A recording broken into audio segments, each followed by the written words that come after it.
नमस्कार विद्यार्थी मित्रांनो. मागील काही तासांमध्ये सार्वजनिक धोरण आणि विकास या पेपरचा अभ्यास करत असताना आपण पहिल्या प्रकरणातील सार्वजनिक धोरणांचे प्रकार या अभ्यास घटकावर चर्चा सुरू केलेली होती. यामध्ये साधारणतः आपण पाहिले की शासनाचे अनेक उद्देश असतात, विचार कृती यांचं प्रतिबिंब या सार्वजनिक धोरणांमधून अभिप्रेत असल्यामुळे त्यावर अनेक प्रकारचे प्रभाव असतात.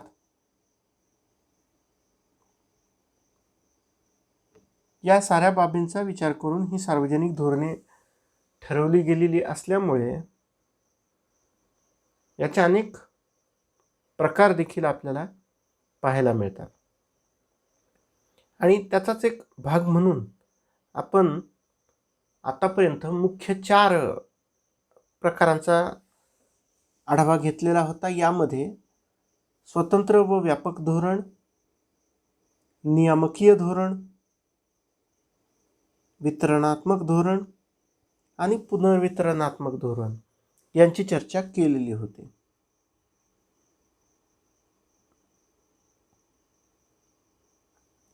आज आपण आणखी काही धोरण प्रकारांची चर्चा करणार आहोत.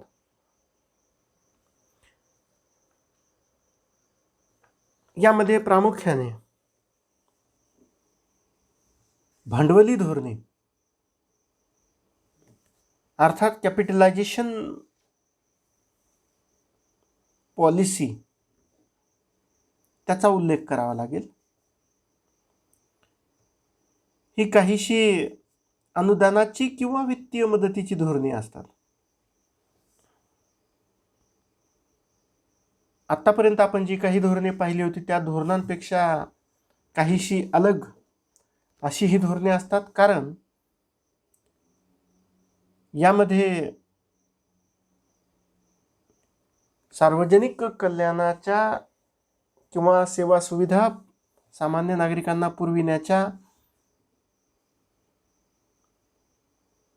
हेतूने थेट कोणतीही तरतूद सरकारकडून झालेली नसते. अशा धोरणांमध्ये केंद्र शासन हे राज्य सरकार असेल किंवा स्थानिक सरकार असेल यांना आर्थिक सहाय्य किंवा अनुदान हे पुरवित असते.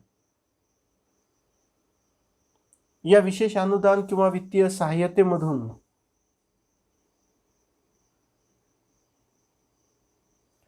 सरकार सार्वजनिक उपक्रम, उद्यम, सेवा यांना एक प्रकारे आर्थिक पाठबळ पुरविण्याचे काम करत असते. क्वचित प्रसंगी व्यापक समाज हितासाठी अशा धोरणांमध्ये शासनाला आर्थिक नफा होतोच असे देखील नाही. अशा धोरणांमध्ये नागरिकांचे कल्याण किंवा संबंध हा प्रत्यक्ष किंवा थेट असतोच असे देखील नाही. परंतु या धोरणाचे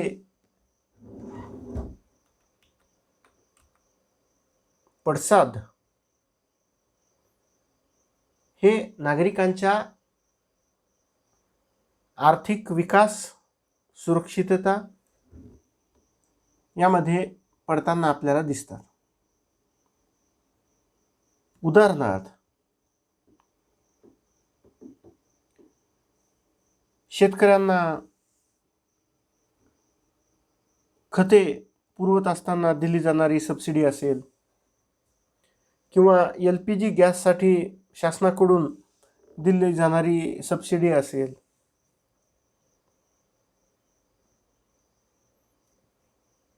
तोट्यातील महामंडळे असतील, सार्वजनिक उद्यम असतील,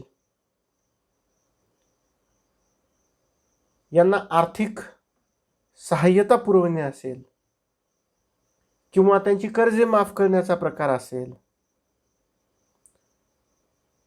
बेल आउट हा देखील एक असाच शासकीय हस्तक्षेप असतो, किंवा खादी ग्रामोद्योगाला मदत करण्याचा शासनाचा हेतू असू शकतो. एअर इंडियाला तोट्यातून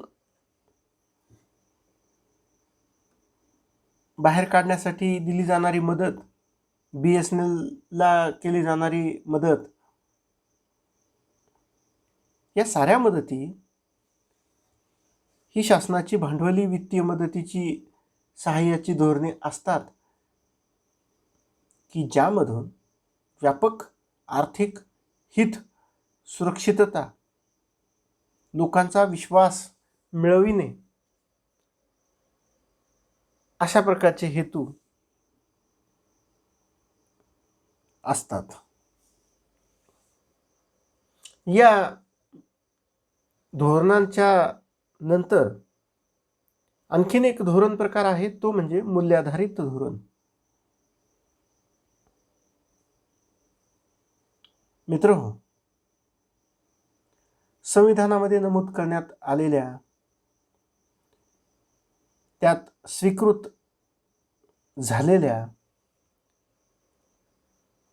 व्यापक मूल्यांचे जतन करण्यासाठी, त्यांची पूर्तता करण्यासाठी शासन काही धोरणे तयार करत असते.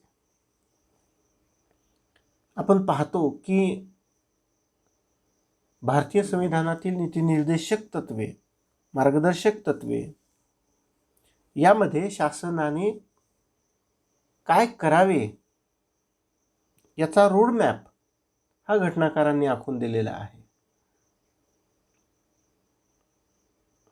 आणि त्या रोडमॅपवर चालत असताना, किंवा संविधानामध्ये नमूद केलेली ही मूल्ये प्रत्यक्षात उतरविण्यासाठी शासन अनेकदा जी धोरणे तयार करते ती मूल्याधारित धोरणे आपण म्हणू शकतो.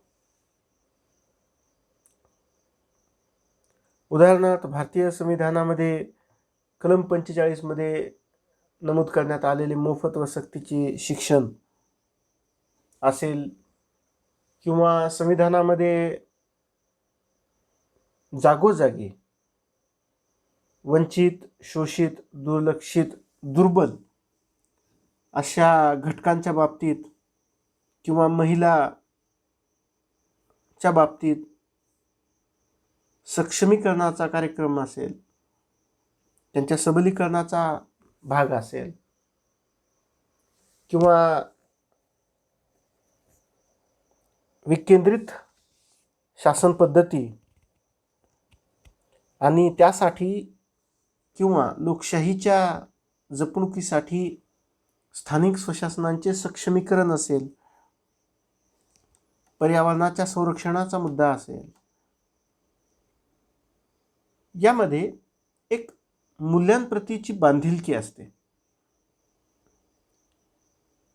आणि ती साध्य करण्याच्या हेतूनेच अशी धोरणे प्रत्यक्षात उतरविण्याचा प्रयत्न केला जातो. ही सारी धोरणे मूल्याधारित धोरणे, व्हॅल्यू बेस्ड पॉलिसीज म्हणून ओळखल्या जातात. धोरणांचा आणखीन एक पुढील प्रकार आहे, ते म्हणजे मूल्यनिरपेक्ष धोरण. ही शासनाची धोरणे अधिक व्यावहारिक आणि शासनाला आर्थिक दृष्टिकोनातून लाभदायक ठरावीत या हेतूने तयार करण्यात येत असतात.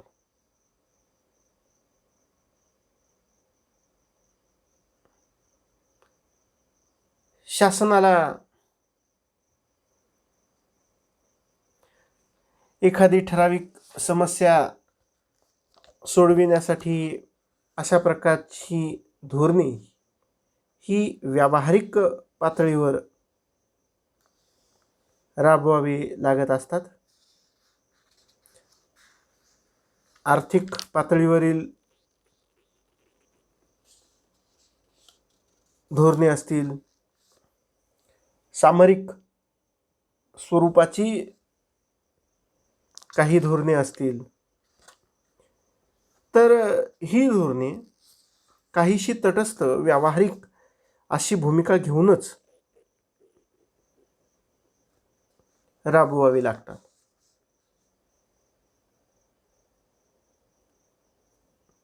आणि म्हणूनच हा देखील एक धोरण प्रकार आहे की जेथे शासन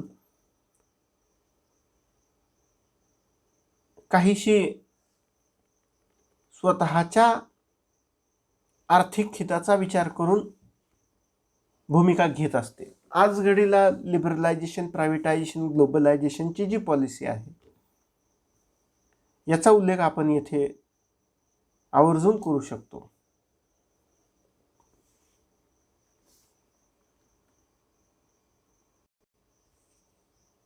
कारण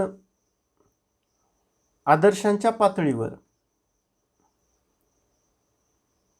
काहीही चर्चा चालू असल्या, अपेक्षा असल्या, इच्छा असल्या तरीही त्यांना थोडी बहुत मुरड घालून शासनाला ह्या धोरणांची निर्मिती ही करावी लागत असते. ही व अशीच आणखीन काही धोरणे आपण पुढील तासामध्ये पाहणार आहोत. तूर्तास धन्यवाद.